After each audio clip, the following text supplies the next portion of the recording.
到这个痰湿体质的人呢，经常会因为这个痰湿壅盛啊，引起一些这个打鼾的毛病啊，俗称呢打呼噜啊。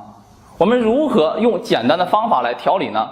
这里呢为大家分享2个穴位。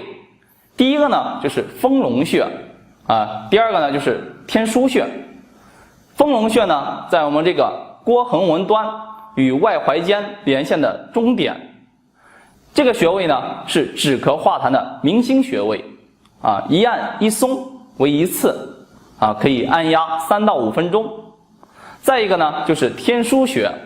天枢穴呢在我们这个肚脐两边，一边一个3指的地方啊，大概就是这个位置啊。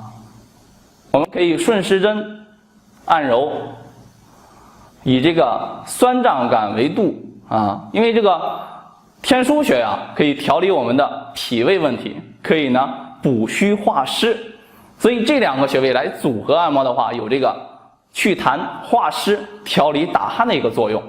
如果你有打鼾的问题，赶紧学起来吧。好，今天的分享呢就到这里。朋友，如果你有健康问题，可以直接私信我，或者点击视频右下方的了解更多，赠送你一套我每天都在练习的养生操课程。